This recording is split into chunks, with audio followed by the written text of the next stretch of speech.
ओम नमः शिवाय। दोस्तों, इस कहानी को जो सुनेगा उसे 84 लाख योनियों से मुक्ति मिल जाएगी। एक बार की बात है कि यशोदा मैया प्रभु श्री कृष्ण के उलाहनों से तंग आ गई और छड़ी लेकर श्री कृष्ण की ओर दौड़ी। जब प्रभु ने अपनी मैया को क्रोध में देखा तो वह अपना बचाव करने के लिए भागने लगे। भागते भागते श्री कृष्ण एक कुम्हार के पास पहुँचे।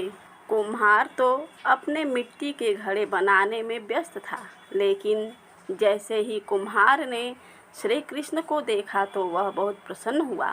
कुम्हार जानता था कि श्री कृष्ण साक्षात परमेश्वर हैं।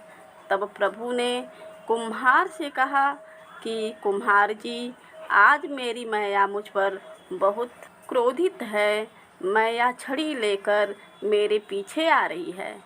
भैया, मुझे कहीं छुपा लो। तब कुम्हार ने श्री कृष्ण को एक बड़े से मटके के नीचे छिपा दिया। कुछ ही क्षणों में मैया यशोदा भी वहां आ गई और कुम्हार से पूछने लगी, क्यों रे कुम्हार, तूने मेरे कन्हैया को कहीं देखा है क्या? कुम्हार ने कह दिया, नहीं मैया, मैंने कन्हैया को नहीं देखा। श्री कृष्ण ये सब बातें बड़े से घड़े के नीचे छुपकर सुन रहे थे। मैया तो वहाँ से चली गई। अब प्रभु श्री कृष्ण कुम्हार से कहते हैं, कुम्हार जी, यदि मैया चली गई हो तो मुझे इस घड़े से बाहर निकालो। कुम्हार बोला, ऐसे नहीं प्रभु जी, पहले मुझे 84 लाख योनियों के बंधन से मुक्त करने का वचन दो। भगवान मुस्कुराए और कहा, ठीक है, मैं तुम्हें 84 लाख योनियों से मुक्त करने का वचन देता हूँ। अब तो मुझे बाहर निकाल दो।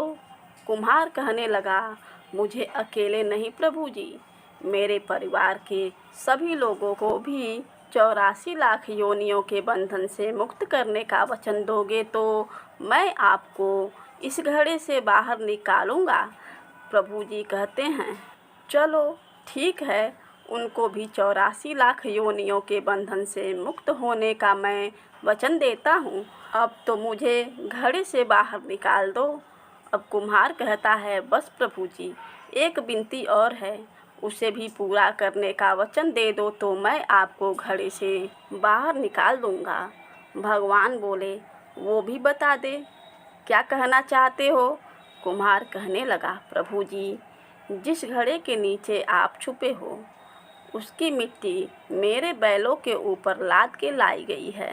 मेरे इन बैलों को भी 84 के बंधन से मुक्त करने का वचन दो। भगवान ने कुम्हार के प्रेम पर प्रसन्न होकर बैलों को भी 84 के बंधन से मुक्त होने का वचन दिया। प्रभु बोले, अब तो तुम्हारी सब इच्छा पूरी हो गई, अब तो मुझे घड़े से बाहर निकाल दो। तब कुम्हार कहता है, अभी नहीं भगवान, बस एक अंतिम इच्छा और है, उसे भी पूरा कर दीजिए। और वो ये है, जो भी प्राणी हम दोनों के बीच के इस संवाद को सुनेगा उसे भी आप 84 लाख योनियों के बंधन से मुक्त करोगे। बस यह वचन दे दो तो मैं आपको इस घड़े से बाहर निकाल दूंगा। कुम्हार की प्रेम भरी बातों को सुनकर प्रभु श्री कृष्ण बहुत खुश हुए और कुम्हार की इस इच्छा को भी पूरा करने का वचन दिया। फिर कुम्हार ने बाल श्री कृष्ण को घड़े से बाहर निकाल दिया, उनके चरणों में साष्टांग प्रणाम किया, प्रभु जी के चरण धोए और चरणामृत पिया, अपनी पूरी झोपड़ी में चरणामृत का छिड़काव किया और प्रभु जी के गले लगाकर इतना रोया कि प्रभु में ही विलीन हो गए।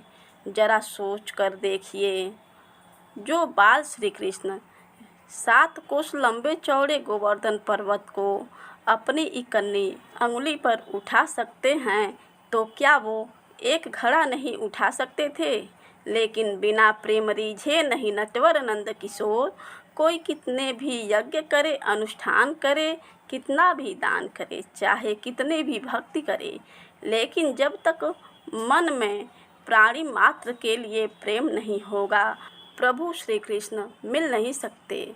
जय श्री कृष्ण। जय श्री राधे राधे। एक सुंदर कथा भेजी है, विश्वास और मनन कीजिए। अच्छी लगे तो दूसरों को भेजिए। प्रार्थना नष्ट नहीं होती है, उपयुक्त समय पर क्रियान्वित होती है। ईश्वर सदैव आपको सब परिवार स्वस्थ व सुखी रखे। जय जय श्री कृष्ण।